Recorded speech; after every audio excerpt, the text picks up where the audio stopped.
Hello, game attendants. Thank you so much for your willingness to help out at this year's Fun Fest. Hopefully it is a very enjoyable experience for you, even though you're kind of working the event, but it should be a lot of fun regardless.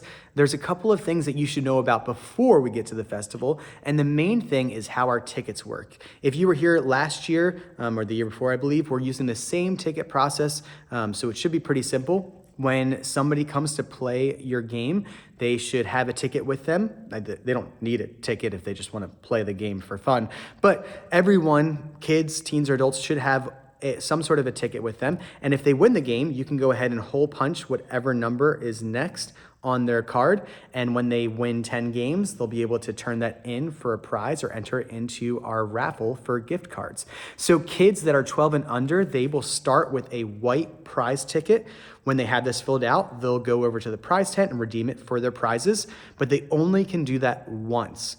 After that, they are welcome to start filling out raffle tickets to try to win gift cards. And these are also available for our teens and our adults to play and try to win gift cards as well. So whoever it is that comes up to your booth, encourage them to go grab a ticket if they don't have one so that they can try to win and just get more invested into what they're doing here.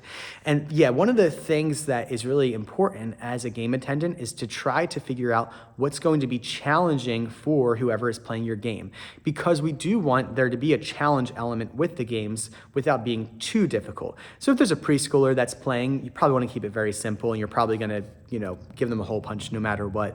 But elementary schoolers, try to make it a little bit more tough. And if there's any teenagers or adults playing the game, make sure it's a good challenge, because that makes it more fun. When the games are too simple, it kind of gets boring and you get over it really quickly. But when there's a nice, healthy challenge there, it's a little bit more exciting and more enjoyable for our guests. So that is the main thing to know about. There will hopefully be a good amount of shade, even if your game isn't underneath shade. Hopefully there will be shade very close by where you can kind of go in and out of.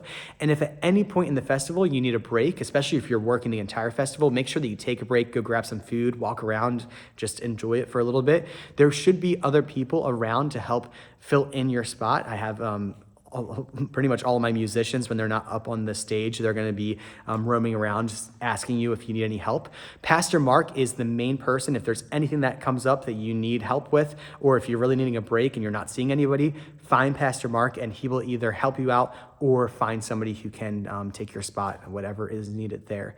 One last thing to note is that we're keeping the same theme as we had last year, that everything has been paid at full. This festival does come at a cost, but we have covered that cost for all of our guests. And that's hopefully going to bring us right back to the gospel, that our sin comes at a great cost, but Jesus has covered it all and freely gives us the gift of grace to save us. So yeah, those are just some things to keep in mind. If anybody asks you, how much does this cost? Or is the food free, or do I have to pay for that? Instead of just saying, oh yeah, it's all free, if you can think of it, try to say something like, oh, the cost has been covered for you, or we've already paid the cost in full, something like that. So yeah, thank you so much. Let me know if you have any questions. The schedule is on your email there. Know that some of the games could change around by the day of the festival, but hopefully this is an accurate schedule, and we'll see you next Saturday.